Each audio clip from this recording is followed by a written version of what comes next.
তারা বলেছে প্রতীকের তালিকায় নৌকাই থাকতে পারবে না। নৌকা কি কারো সম্পত্তি? নৌকা যাকে দেওয়া হয়েছিল তারা ব্যবহার করত।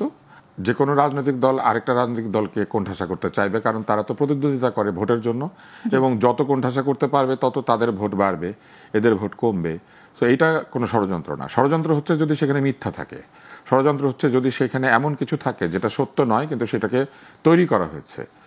আপনাকে কুৎসা রটানোর জন্য আপনার নামে কেউ একজন একটা ঘটনা তৈরি করে তারপরে সেটা আপনার নামে চালিয়ে দিয়ে কুৎসা রটনা করার চেষ্টা করছে, এইগুলি হচ্ছে ষড়যন্ত্র। কিন্তু প্রকৃত সমালোচনা করা কখনোই কোণঠাসা করার চেষ্টাও না। আর সমালোচনার কারণে যদি কেউ কোণঠাসা হয়ে যায় তাহলে বুঝতে হবে যে তার নিজের গলদ আছে। কিন্তু কিছু কিছু যুক্তি আছে যে যুক্তিগুলি খুবই স্ববিরোধী। যেমন একটি হচ্ছে যে বিএনপি ফ্রেমিং করে কিংবা আওয়ামী লীগ ফ্রেমিং করে, কিন্তু ফ্রেমিং এনসিপিও করে। এই ফ্রেমিং এর বিষয়টা থেকে কেউ বের হয়ে আসে নাই।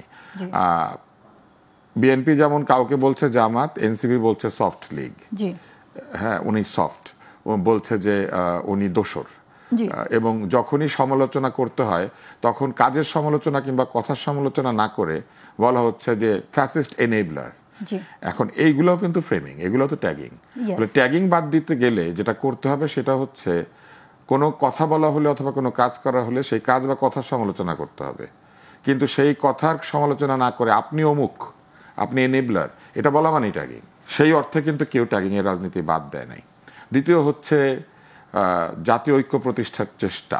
এই আলোচনা যখন শুরু হয়েছে আমি খুবই পছন্দ করি আমার সহ আলোচক আলাউদ্দিনকে। সে খুবই যৌক্তিক কথা বলে এবং খুবই কুল, খুবই কাম, মানে সে শান্তভাবে কথা বলে।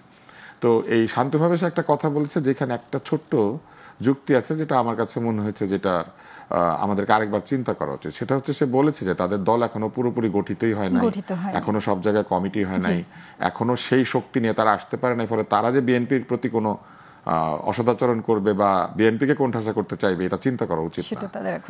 তো সেটা যদি ঠিক হয় তাহলে তাদেরই একজন অত্যন্ত জনপ্রিয় নেতা বলেছে শাপলা না পেলে ধানের শীষ থাকবে না।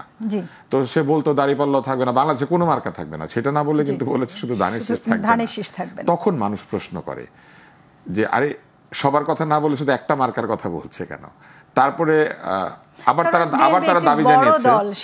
তারা দাবি জানিয়েছে নির্বাচন কমিশন যদি কোনো দলের নিবন্ধন স্থগিত করে দেয় অথবা নিবন্ধন বাতিল করে দেয় তাহলে তার প্রতীকটা উন্মুক্ত হয়ে যায়, তার প্রতীকটা তার নামে বরাদ্দ থাকে না, কারণ দল তো নাই, দলের কার্যক্রম স্থগিত, ফলে তারা প্রতীকটা উন্মুক্ত করে দিতে পারে। তারা বলেছে প্রতীকের তালিকায় নৌকাই থাকতে পারবে না। নৌকা কি কারো সম্পত্তি? নৌকা যাকে দেওয়া হয়েছিল তারা ব্যবহার করত। আওয়ামী লীগ না থাকলে এটা কেউ চাইবে, কেউ তো নৌকা চাইতে পারে। এখন কি ঘটনাটা এইরকম, নৌকা শত্রু?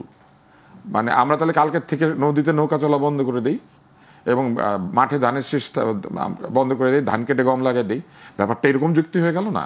তো এইটা তো ভুল। যে দল নিজেকে তৈরি করতে পারে নাই সেই দল তার মার্কা না দিলে মানে রাজনীতি হবে কিনা, ইলেকশন হবে কিনা সেই ধমক দিচ্ছে। তাহলে ধমক দেওয়ার সময় শক্তি থাকলে সমালোচনা নেওয়ার সময় কেন বলবে যে তারা দুর্বল? সেটা তো বলা উচিত না।